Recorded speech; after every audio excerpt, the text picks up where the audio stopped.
오늘 말씀의 제목은 전도의 돌파력을 가지자입니다. 우리 한번 따라할까요? 전도의 돌파력을 가지자. 돌파하는 믿음을 의미하는 겁니다. 전도는 돌파하는 믿음을 가지지 않으면 어렵습니다. 정신 건강을 측정하는 이 정신 분석에 있어 가지고 어떤 사람을 가장 기본적으로 정신적인 문제가 있는지 없는지를 판단하는 확연한 그런 세 가지의 방법이 있다고 합니다. 세 가지의 질문을 던져서 여기에 대답을 못하면 그분은 영 아닌 것입니다. 첫째는 당신이 누군지를 물어봅니다. 당신이 어떤 사람인지를 물었을 때 거기에 대한 자기 자신의 정확한 정보를 말할 줄 알아야 되는 겁니다. 간혹 정신을 혼미하게 잃어버린 사람들은 자기가 누군지를 잘 모릅니다. 이 세 가지의 원리를 보면서 오늘 우리 예수 믿는 내 자신이 또 여러분이 이 세 가지에 과연 믿음의 정체성을 갖고 대답할 수 있느냐라고 하는 부분을 갖고 건강한 믿음이 되는지 아닌지를 판가름할 수 있다라고 봅니다. 두 번째 질문은 여기가 어디인지를 정확하게 그가 말할 수 있느냐 말입니다. 이것은 방향의 감각이죠. 그리고 세 번째는 오늘이 무슨 요일인지를 말할 수 있는지. 여러분에게는, 건강한 여러분에게는 이것은 너무나 쉬운 질문일지 모릅니다. 그러나 기억력을 잃어가고 있는 연약한 사람들에게 있어서는 자기가 누구인지, 여기가 어디인지, 오늘이 무슨 요일인지가 그들에게는 매우 어려운 판단에 있어서 매우 힘든 것이 될 수밖에 없습니다. 여러분, 나는 누구입니까? 내 이름 몇 자가 아니라 정말 그리스도인으로서 나는 누구인지를 여러분 말할 수 있습니까? 나는 왜 여기에 앉아 있는지, 이곳이 의미하는 내 인생에 얼마나 진지하고 얼마나 귀한지 이 예배가 여러분에게 오늘 여기에 이 장소의 의미를 진정으로 깨닫고 있습니까? 아니면 일요일이 되었으니까 끌려 나오다시피 안 나오면 여러 가지로 이 고난이 있을 것 같으니까 교역자들이 찾아온다든가 가족이 막 자꾸 이렇게 핍박을 한다든가 예수 안 믿으면 당하는 핍박이 많아요. 믿음 좋은 사람 옆에 같이 살아가는 가족들은 그런 면이 좀 있잖아요. 그래서 그냥 이 자리에 앉아 있습니까? 오늘 우리가 앉아 있는 이 예배의 장소가 여러분의 정체성을 발견할 수 있는, 내가 이 자리에 앉은 것은 내 인생의 가장 귀한 시간임을, 하나님을 만나는 시간임을 누릴 수 있기를 주의 이름으로 축원합니다. 그래서 오늘 저는 여러분들에게 이 복음적 사명, 하나님께서 우리에게 주신 이 복음적 사명을 깨닫고 오늘이 내 인생의 시간표 가운데 몇인지를 확인을 해봤으면 좋겠어요. 한 80살쯤 된 분들은 이제 11시가 넘어가고 있잖아요. 50살쯤 된 분들은 벌써 해가 빠지고 있어요. 해가 빠지고 있는 6시, 7시다니까요. 에베소서 5장 16절에는 세월을 아끼라 때가 악하다 그랬습니다. 이 세월의 때는 하나님이 주신 뜻과 계획을 이루어라. 지금 여러분과 제가 이 복음의 때를 놓치지 않기를 소원합니다. 이 복음을 잘 전해야 됩니다. 말씀의 제목이 전도의 돌파력을 가지자입니다. 전도에 있어서 돌파력은 생명력과 같은 것이죠. 전도를 분명히 하기 위해서 오늘 저는 한 3가지 정도 여러분에게 제시하고자 합니다. 그 첫 번째가 뭐냐면 전도는 담대하게 해야 됩니다. 전도에 있어 강한 생명력이 뭐냐 하면 담대함입니다. 담대하게 전도할 때 거기에 역사가 일어납니다. 오늘 우리가 이 담대함을 버리고는 전도할 수 없다는 사실을 알아요. 본질을 버리고는 안 되기 때문입니다. 과연 여러분에게는 담대함이, 복음의 담대함, 무엇에 대하여 담대하게 전도해야 되느냐, 이 그리스도의 복음이 내 안에 담대하게 자리 잡아야 된다. 우리가 읽었던 사도행전 4장 13절에 보면 그들이 베드로와 요한이 담대하게 말함을 보고 그들을 본래 학문 없는 범인으로 알았다가 이상히 여기며 또 전에 예수와 함께 있던 줄도 알고, 원래 그들은 담대한 사람이 아니었습니다. 두려워서 집안에 들어가서 문을 걸어 잠그고 예수를 믿지만 부끄럽게 여기고 또 능력 없는 행동을 했던 거예요. 그런데 그들이 담대하게 복음을 전하고 있는 모습을 보면서 사람들이 깜짝 놀라게 됩니다. 베드로와 요한이 어떻게 이 전도를 이렇게 할 수 있었는가?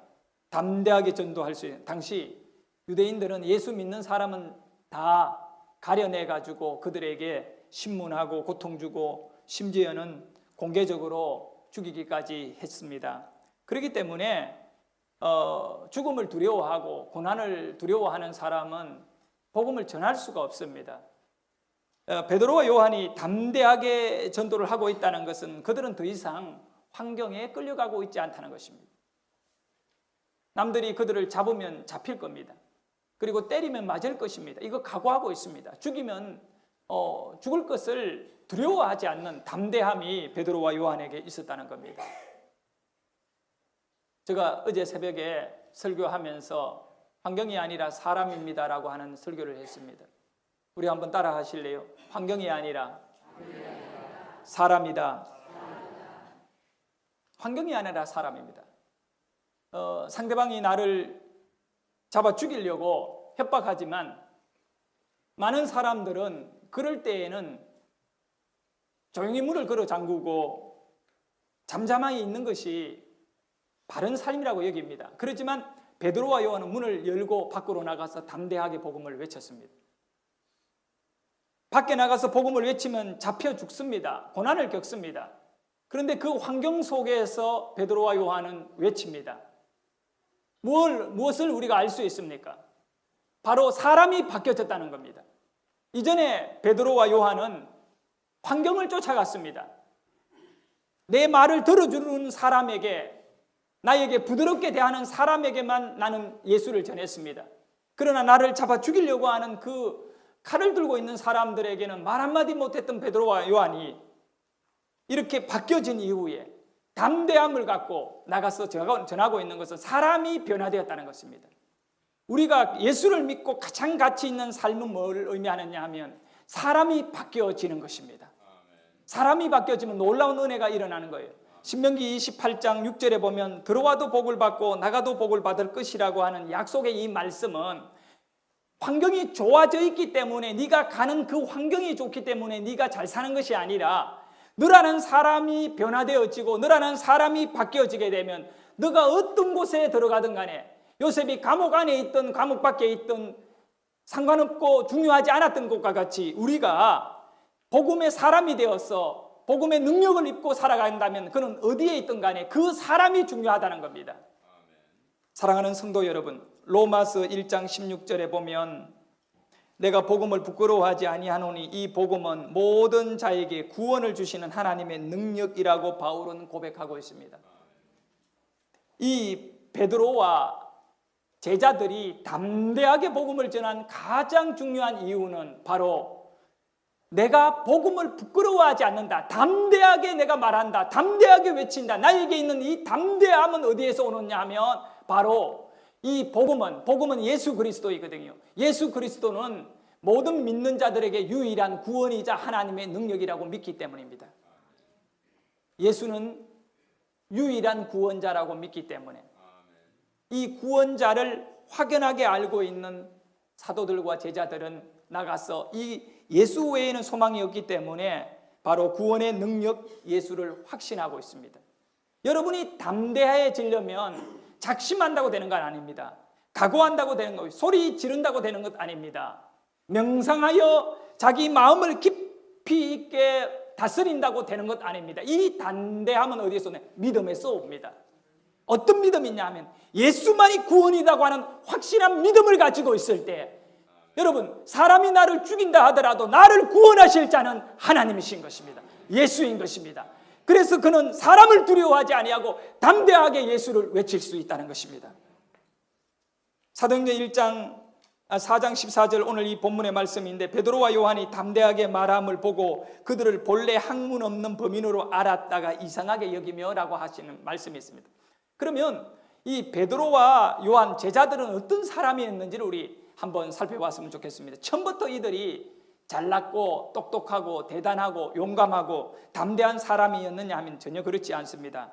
이 13절의 말씀과 같이 학문이 없는 범인으로 알았다. 아주 평범한 사람입니다.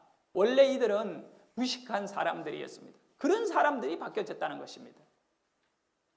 그리고 마가복음 14장 50절에도 보면 제자들이 다 예수를 버리고 도망하니라. 용감한 자가 아니었습니다. 예수님이 십자가에 잡혀 죽을 때 자기네들이 따르던 그 선생이 죽을 그날에도 그들은 자기가 살겠다고 뿔뿔이 흩어지며 도망갔던 자들입니다. 매우 나약하고 자기밖에 모르는 이기주의자들이었습니다. 이런 사람들이 목숨을 내어놓고, 그 선생도 없는데요, 이제는 가르치는 자도 없는데 그들이 목숨을 내어놓고 나와서 거리에서 예수를 외칩니다. 그러다가 잡혀가 다 죽는 거지. 한 사람 두 사람.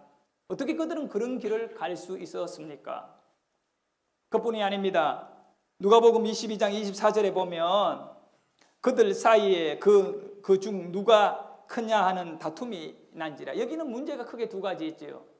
서로 제자 공동체 안에 심각한 다툼이 생긴다는 거예요. 싸움박질이 나고 있다는 거예요. 이거 얼마나 형제 간에 싸우는 모습을 보는 부모의 마음, 여러분 예수님 앞에서요, 제자들은 싸움질이나 하고 있는 것입니다. 엉망입니다. 여기에서 배울 것, 여기에서 교훈은 아무것도 없습니다. 싸움질이나 하고 있는 제자들이었습니다. 그리고 싸움의 원인이 다른 거 아닙니다.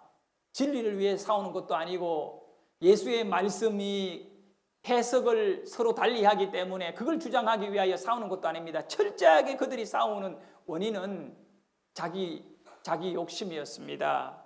야망에 대한 눈이 어두워서 야망의 욕심, 어두워진 이 눈을 갖고 자기가 높아지기를 원하였던 것입니다. 누가 더 중요하냐 말이에요. 누가 더 높으냐 이거예요. 누가 더 권력을 잡아야 되느냐. 이 문제를 갖고 노골적으로 예수님 앞에서 싸움질하는 것, 이 모습이 제자들의 모습입니다. 자격 없지요. 그런데 이 사람들이 변화됐습니다. 이 사람들이 담대하게 예수를 전하고 있습니다. 깜짝 놀랐습니다. 그건 학교에서 이루어진 것도 아닙니다. 훈련되고 공부하고 책 읽는다고 되는 것도 아닙니다. 그들의 심령 안에 큰 변화가 오는 성령의 은혜가 임한 것입니다. 나약하고 엉망인 제자들이, 두려워서 늘 숨기만 했던 그들이, 손해보는 것 무서워했던 그들이 죽음을 두려워하지 않고 하나밖에 없는 목숨을 내어놓고 예루살렘 거리에 나와서 예수는 구원자입니다. 당신들이 죽인 예수가 전 인류의 구원자입니다라고 담대하게 전도합니다. 할렐루야. 아멘. 여러분 어떻습니까? 이 제자들에게는 한 가지의 확신이 있었습니다. 그 확신이 뭘까요? 예수만이 구원이라는 확신입니다. 오늘 여러분에게 이 확신이 있다면 여러분은 담대한 자가 될 것입니다. 두려워하지 않고요, 내 주위에 있는 사람들에게 복음을 전하게 될 것입니다. 우리 읽은 본문 4장 13절 앞에 보면 제자들이 담대하게 복음을 전했다라고 하는 그 말씀 바로 앞 12절 말씀 함께 읽어볼까요? 다른 이로서는 구원을 받을 수 없나니 천하 사람 중에 우리에게 주신 일이 없음이라. 사랑하는 여러분, 다른 이로서는 구원을 받을 수 없나니 천하 사람 중에 구원을 받을 만한 다른 이름을 우리에게 주신 일이 없는데, 준 적이 없는데 다른 것 붙잡고 지금 살아가고 있잖아요. 수많은 사람들이.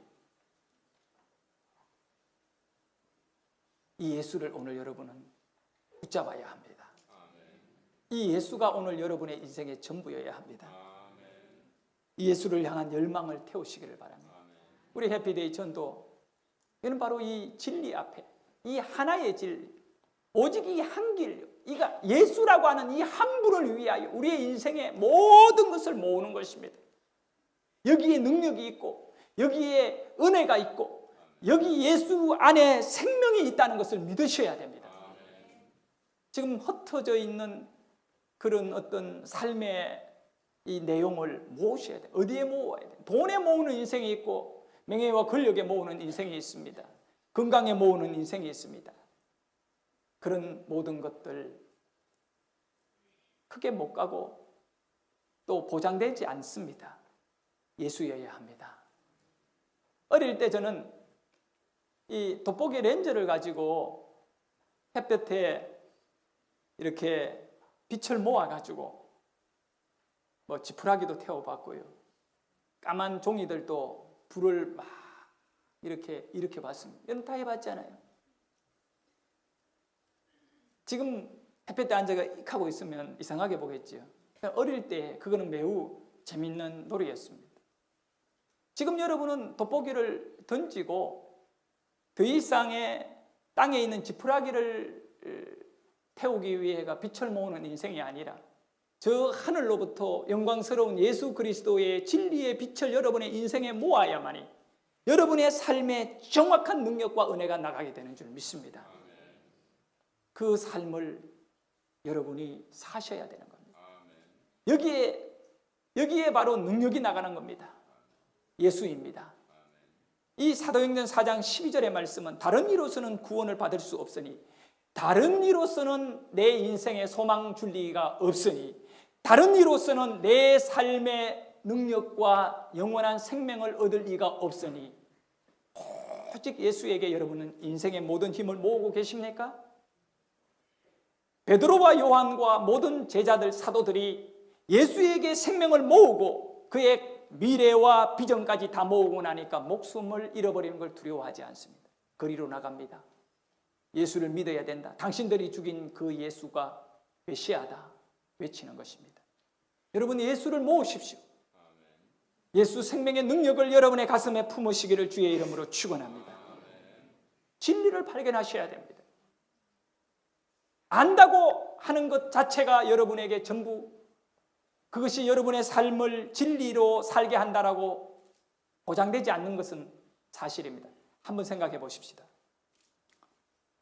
겨울에 굉장히 추운 날에 따뜻한 난로만 있다면 추위를 이길 수 있잖아요.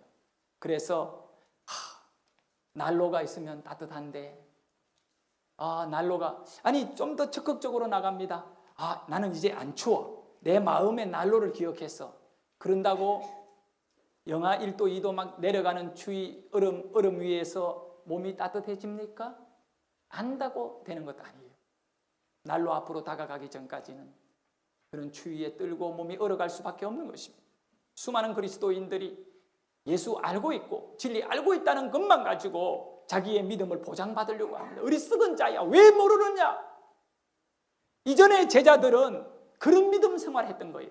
그러나 성령이 오순절 다락방에서 그 기도하던 제자들에게 성령이 임하고 나니까 그들이 그 굳게 잠궈두고 있는 문을 열고 밖으로 나가서 여러분이 죽인 예수가 메시아입니다. 그가 우리의 죄를 다 용서해 줄 수 있는 구원자입니다. 할렐루야. 아멘. 죄 씻음을 받기 위해서는 예수를 믿어야 됩니다라고 외치게 되는 것입니다.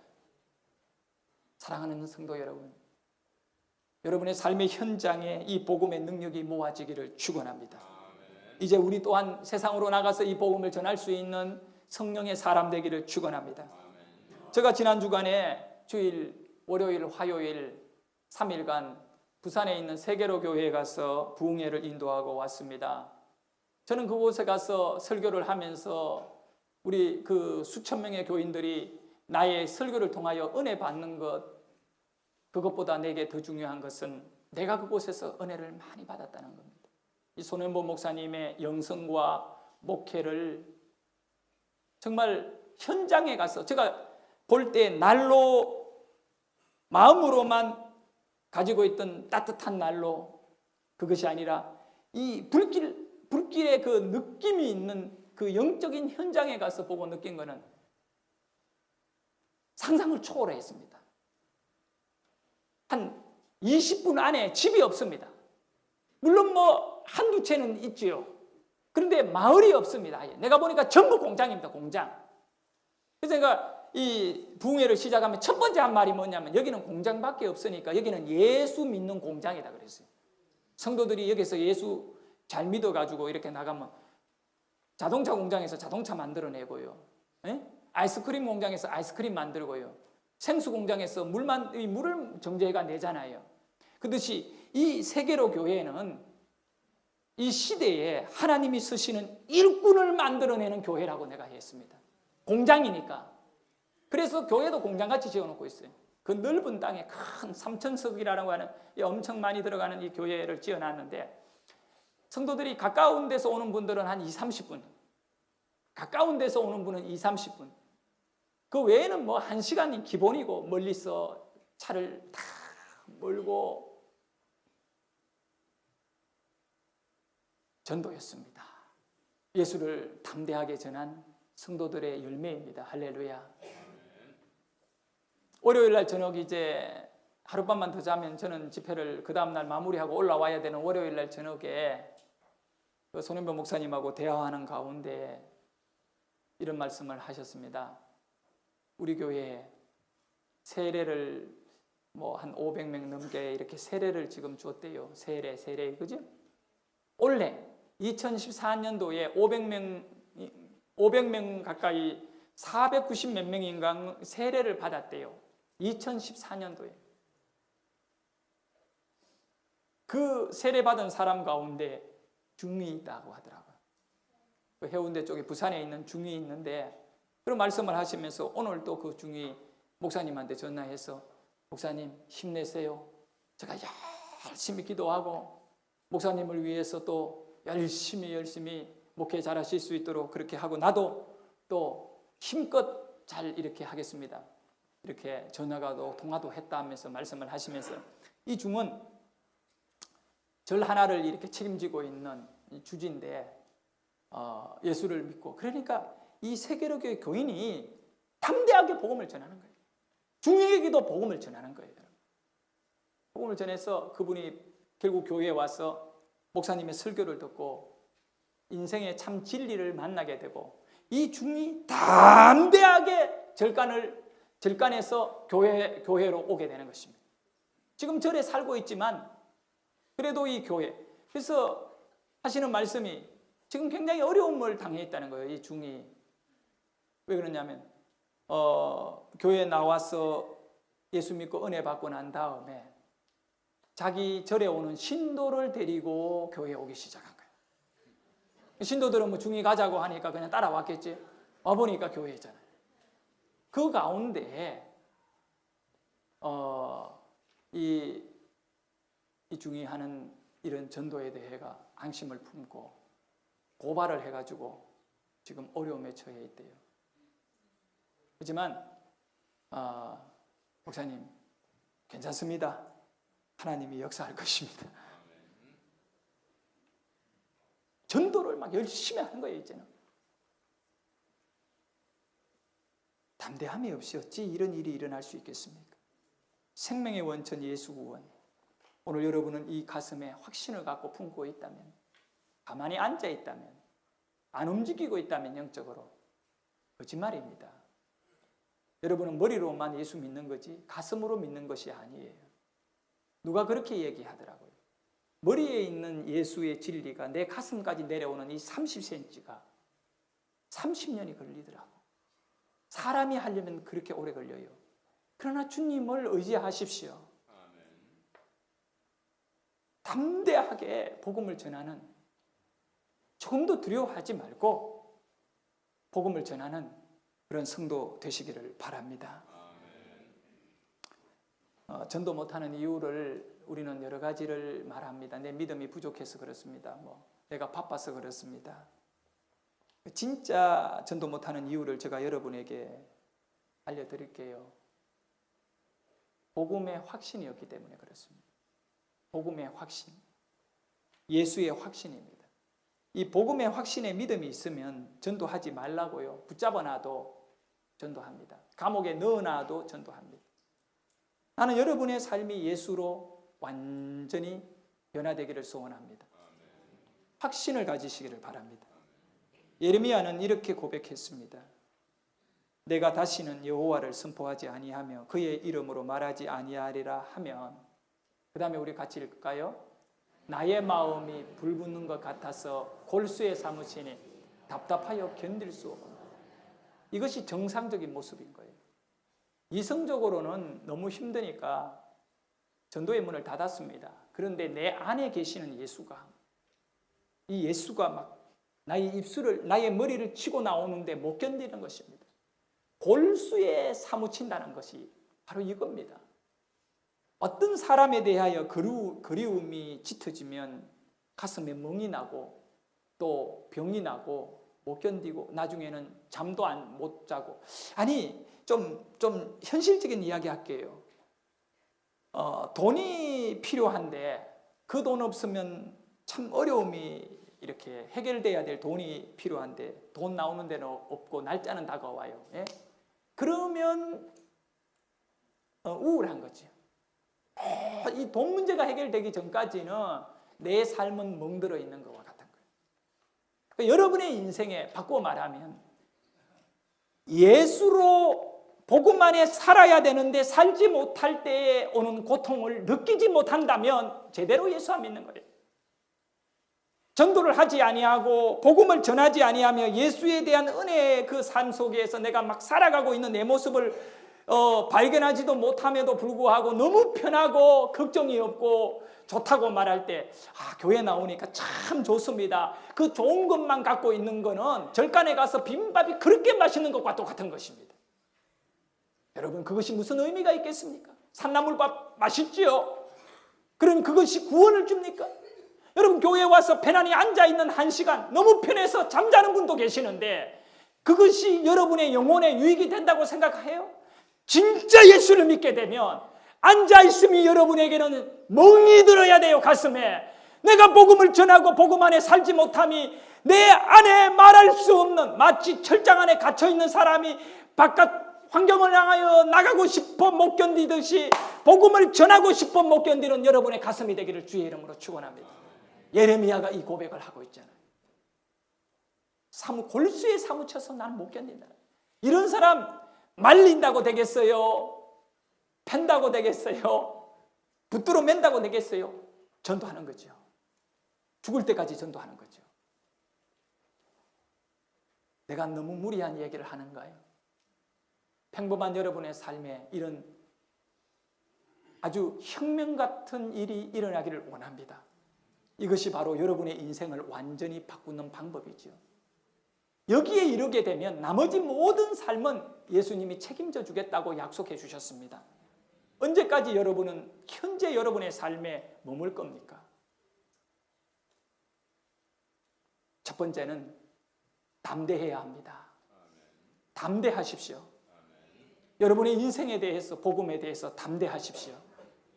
두 번째입니다. 전도는 영적 돌파력을 가져야 됩니다. 돌파력입니다.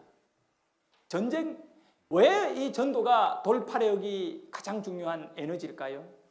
방법이고 싸움의 이 전도는 간단합니다. 철저하게 영적인 싸움입니다. 전쟁에서요, 돌파력 없으면 끝나는 겁니다. 상대방이 대포 몇 개 딱 쏘았을 때 그 대포가 주위에 떨어질 때, 와, 여기 맞으면 죽겠네 그러고 도망가 버리면 끝나는 겁니다. 아니면 막 귀를 막고 구석에 처박혀가 달달 떨고 있으면 그건 끝나는 거예요. 전도는 영적인 싸움입니다. 어떤 싸움이냐 하면 마귀가 장악하고 마귀가 지배하고 있는 사람을 그 마귀의 영향력이 있잖아요. 마귀의 힘으로부터 빼내와야 되는 것입니다. 싸워서 이겨야 빼내올 수 있습니다.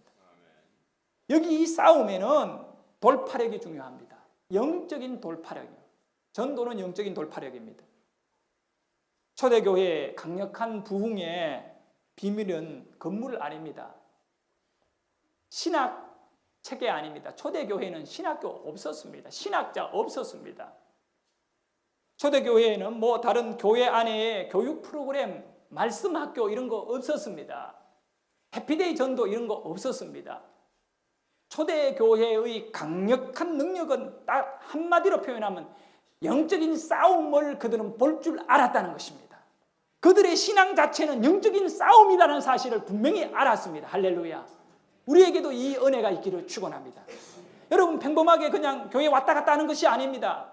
여러분은 영적인 싸움을 치르고 있는 것입니다. 이 영적인 싸움에서 초대교회의 성도들은 돌파력을 가진 것이죠. 예? 집 안에서 집 밖으로, 집 밖에서 해외로요. 그래서 아시아 터키 지방, 그리고 구라파 유럽 마게도니아 지방으로, 그리고 이 복음은 지속적으로 온 세상을 향하여 돌파력을 가지는 것이 복음인 것입니다. 아주 무능하고 힘없고 비전 없고 꿈이 없는 사람에게 복음이 들어가게 되면 그 사람은 이 넓은 세계를 향하여 또 세상 끝을 향하여 비전을 갖고 능력 있고 멋진 힘을 가진 인생으로 바뀌어지는 것입니다. 여러분, 이 복음 안에 돌파력을 가지시는 은혜가 있기를 축원합니다. 오늘 성경의 말씀에 이 유대인들이 베드로와 요한을 잡아서 때렸습니다. 그리고는 말합니다. 다시는 내가 너희들에게 경고한다. 도무지 예수의 이름으로 말하지도 말고 가르치지도 말라고 18절에 경고했습니다. 예수의 이름으로는 너희들은 아무것도 하지 마라. 세상은 여러분들에게 예수 이름으로 아무것도 하지 말라고 합니다. 다른 거로는 하랍니다. 회사 이름으로 하고 권력과 명예 이름으로 너희들은 얼마든지 일해라. 그러나 예수 이름으로는 일하지 마라. 그럴 때 베드로와 요한이 뭐라고 말합니까? 19절에 보면 베드로와 요한이 대답하여 이르되 하나님 앞에서 너희의 말을 듣는 것이 하나님의 말씀을 듣는 것보다 옳은가 판단해라는 것입니다. 여러분이 예수 이름으로 살아가게 된다면 그것은 하나님의 말씀을 듣고 사는 것입니다. 예수 전하는 건 하나님 말씀 듣는 것입니다. 한 사람을 여러분에게 소개하려고 합니다. 루비 캔드릭이라고 하는 선교사입니다. 1800 한번 인생을 보면 883년에 태어났다가 1908년에 이렇게 하나님의 부름을 받은 이 한국 초대교회 초기에 이 복음을 전한 선교사였습니다. 짧은 인생을 사셨는 분입니다. 사진을 보여 어때요? 한 30대 보이지요? 30대 중반. 근데 이분은 25살에 꽃다운 나이에 여기 조선 땅에서 복음을 전하다가 이렇게 죽게 됩니다. 루비 캔드릭이라고 하는 선교사. 그녀의 묘비에 양화진에 가면 이런 글이 영어로 쓰여져 있습니다. 내게 1000개의 생명이 있다면 모두 조선을 위해 주겠다. 얼마나 멋있는 고백입니까? 하나밖에 없는 우리 생명. 근데 얘가 1000번이나 생명을 자기에게 준다 하더라도 그 모든 것을 이 조선을 위해 주겠다. 그녀의 말은 수많은 젊은이들의 가슴에 선교의 불씨가 되었던 것입니다. 루비 캔드릭 선교사가 저기 미국 텍사스에 있는 그곳 감리교 젊은이들이 모여가지고 기도하는 앱윗이라고 하는 모임에서 파송받은 선교사였습니다. 어른들 아닙니다. 청년들이었습니다. 청년들이 모여 기도하다가 아시아에 복음이 없는 나라에 누가 갈 것인가? 캔드릭이 자원했습니다. 그리고 이 조선 땅에 들어와서 복음을 전했습니다. 그는 개성에서 복음을 전하다가 언어를 배웠습니다. 이 한국어가 참 미국인들이나 서양 사람들에게 쉬운 언어가 아니지만 죽을 힘을 다해 한국어를 배웠는데 첫 번째 한국어를 배워서 편지를 보내면서 미국 그 에빗 선교 그쪽에다 기도 편지 보내면서 고백한 내용이 뭐냐면 내게 1000개의 생명이 있다면 모두 조선을 위해 주겠다라고 하는 고백이었습니다. 의미 있지요. 근데 그에게 있어서 평탄한 길만은 아니었습니다. 한국에 들어온 지 8개월이 지나 9개월째에 어느 날 복통이 일어납니다. 지금 보니까 맹장염인데 개성에는 맹장염이 걸리면 다 죽어야 됩니다. 다른 조선에서는. 그래서 서양 이 선교사들이 이제 그 외과 수술을 통해 가지고 맹장염을 또 이렇게 치료를 했지요. 개성에서 한양으로 옮겨와야 됩니다. 그가 옮겨오는 과정 속에 수술 시기를 놓치고 그는 죽게 되었습니다. 그가 죽을 때에 유언으로 남긴 내용이 있습니다. 그게 뭐냐 하면 내가 죽게 되면 편지를 써서 텍사스에 있는 앱윗 선교 젊은이들에게 좀 보내주라. 그 텍사스는 미국 남부 중부의 그 남부 있습니다. 그 아래쪽에 멕시코 바로 위에 있는데 차윤미가 지금 텍사스에서 공부하고 있어요. 그 젊은이들에게 편지를 보내서 10명, 20명, 50명씩 짝을 지어서 조선 땅에 선교사로 와달라고 부탁하라고 유언을 남기고 그는 죽었습니다. 마지막 죽는 날까지도 이 땅에 선교사를 요청하는 유언을 남기고 그는 죽었습니다. 그래서 그 편지를 2달 뒤에 받아본 그 에빗 청년들은 기가 막히는 사실입니다. 그 어린 25세의 나이로 먼저 선교사로 떠났던 그 여인이 이 명장염으로 죽었다는 소식, 그리고 그 옆에 있던 선교사가 마지막으로 남긴 그 유언을 전해준 것을 읽었을 때 에빗 선교회 수백 명의 청년 젊은이들은 도전받고 모금 활동해가지고 그 텍사스에 있는 에빗 선교회에서 몇 명을 선교사로 보내느냐 하면 20명을 조선 땅에 감리교 선교사로 보내게 되는 것입니다. 역사적 사건입니다. 한 사람이 미랄이 되면서 20명을 이 땅에 선교사를 보내게 되는 것입니다. 그런 결과들로 인해서 이 땅은 세계가 부러워하는 짧은 역사 속에, 기독교 역사 속에 이렇게 강력한 교회들을 세우게 되는, 정말 21세기의 등대 역할을 감당하는 교회들이 이 한국의 교회들로 인하여 이루어지고 있는 것입니다. 영적인 돌파라며, 나는 죽으면 끝난다, 엄마 보고 싶다, 아빠 보고 싶다가 아니라 영적인 돌파라며, 복음에 대한 확신요, 나의 죽음을 조금도 아까워하지 아니하는 캔드릭 같은 믿음의 사람이 오늘 이 땅에서 일어날 때 다시 한번 우리 이 땅은 복음으로 말미암아 변화되어지고 이 민족이 살아날 거라 믿습니다. 루비 캔드릭 선교사가 살아있을 때 조선 땅에 들어와서 몇 달 만에 어머니에게 부모님께 보낸 마지막 편지가 있습니다. 그 편지 내용 가운데 일부분을 제가 여러분에게 읽어주려고 합니다. 이 내용에 저는 너무나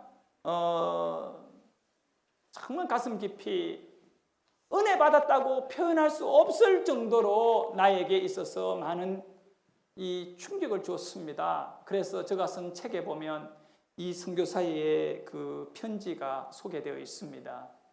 다시 한번 여러분에게 읽어 드리겠습니다. 아버지 어머니, 이곳 조선 땅에 오기 전 집들에 심었던 꽃들이 활짝 피어났다는 소식을 들었을 때 하루 종일 집 생각만 났습니다. 이곳은 참 아름다운 곳입니다. 모두들 하나님을 닮은 사람들 같습니다. 한 마음과 복음에 대한 열정으로 보아 아마 몇십 년이 지나면 이곳은 주님의 사랑이 넘치는 곳이 될 것 같습니다. 이분이 보았듯이 몇십 년이 지난 이후에 이 조선 땅은요, 교회들로 들어차기 시작했습니다. 저는 복음을 듣기 위해 20km를 맨발로 걸어오는 어린 아이들을 보았을 때 그들 안에 계신 하나님의 사랑 때문에 오히려 위로를 받습니다. 그러나 한편에서는 탄압이 점점 심해지고 있습니다. 그저께는 주님을 영접한 지 몇 주일도 안 되는 서너 명이 끌려가 고통을 당했습니다. 토마스 선교사와 제임스 선교사도 이 조선에서 순교했습니다. 선교 본부에서는 철수하라고 지시가 내려졌습니다. 그러나 대부분의 선교사들은 그들이 전도한 조선인들과 함께 예배를 드리고 있습니다. 그들은 모두가 순교할 작정인가 봅니다. 아버지, 어머니, 오늘 밤은 유난히도 고향으로 돌아가고 싶습니다. 외국인들을 죽이고 기독교를 정오한다는 소문 때문에 부두에서 저를 끝까지 말리셨던 어머니의 얼굴이 자꾸 제 눈앞에 아른거립니다. 아버지, 어머니, 어쩌면 이 편지가 마지막일 수도 있습니다. 제가 이곳에 오기 전 뒷뜰에 심었던 씨앗이 내년이면 또 온 동네에 꽃으로 가득 차겠지요. 그리고 또 다른 씨앗을 만들어 내겠지요. 저는 이곳에 작은 씨앗이 되어 이 땅에 묻히게 되었을 그때에 하나님의 시간이 되면 조선 땅에는 많은 꽃들이 피고 그들도 여러 나라에서 씨앗이 될 것입니다. 어머니, 아버지, 저는 이 땅에 저의 심정을 묻겠습니다. 바로 이것은 조선에 대한 제 열정이 아니라 하나님께서 조선을 향한 열정이라는 것을 알게 되었습니다. 어머니, 아버지, 사랑합니다. 사랑하는 여러분, 나의 열정이 아니라 하나님의 열정이다. 여러분이 오늘 담대하게 전도해야 되고, 또 우리가 전도하면서 돌파력을 가지고 힘들고 어렵다고 환경이 아니라고 말하지 말고 사람이라고 하니까, 복음을 가진 사람이 돌파력을 갖고 나가는 것은 내가 잘났기 때문에, 내 믿음이 탁월하기 때문에가 아니라 하나님의 열정이라는 사실입니다. 전도는 성령의 지배를 통하여 이루어지는 복음의 능력인 것입니다. 사도행전 2장 4절에 보면 그들이 다 성령의 충만함을 받고 성령이 말하게 하심을 따라 다른 언어들로 말하기를 시작했다는 것입니다. 이 복음은 하늘의 언어라고 저는 믿습니다. 하늘의 소망을 주는 생명력이라고 믿습니다. 다락방 안에서 기도만 하고 있던 제자들이 성령이 임하니까 그들의 언어가 바뀌어졌던 것입니다. 말이 바뀌어졌다는 것은 생각이 바뀌어졌다는 것이고 삶이 바뀌어졌다는 것을 의미하는 겁니다. 성령이 우리에게 임하게 되면 놀라운 역사가 일어납니다. 오직 성령이 너희에게 임하시면 너희가 권능을 받는다고 말씀하신 대로 예루살렘과 유대와 사마리아와 땅끝까지 이르러 내 정인이 되리라. 돌파력을 가지고 예루살렘에서 유대로, 유대에서 사마리아로, 사마리아에서 땅끝을 향하여 돌파력을 가지게 되는 것입니다. 이 말씀은 당시의 권력자나 당시에 사람들이 볼 때에는 이게 말이 안 되는 얘기였습니다. 왜 그러냐면 유대라고 하는 나라는 로마의 지배를 받고 있는 식민지 국가였고, 자기네들의 권력이라고는 아무것도 없는 로마의 그저 꼭두가시들이 왕인하고 있는 그 힘없는 백성들이었습니다. 그러나 성경은 우리에게 뭐라고 말씀합니까? 로마의 군대가 권력이다가 말하지 않습니다. 성령이 능력이라 말합니다. 성령을 가지게 되면 예루살렘에서 유대로 돌파해 갈 것이고, 유대에서 사마리아로 돌파해 갈 것이고, 사마리아에서 땅끝까지 돌파해 갈 거라고 말씀하고 있습니다. 여러분 안에 오늘 이 시간에 성령의 임재가 있기를 소원합니다.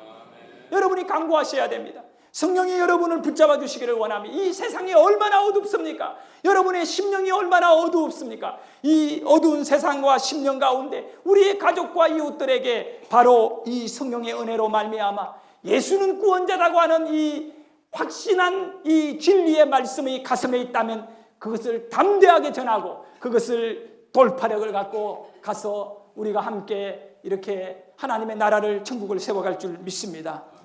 이 시간에 우리가 찬송가 523장입니다. 어두운 죄악 길에서 목자 없는 양같이 모든 사람 길 찾아 헤맨다. 이 시대의 어두움 속에 영적인 확신을 가진 담대함을 갖고 여러분이 어디에서 있든 간에 그곳에서 복음을 전하기를 소망하면서 힘있게 우리 함께 박수치며 찬양하기를 원합니다.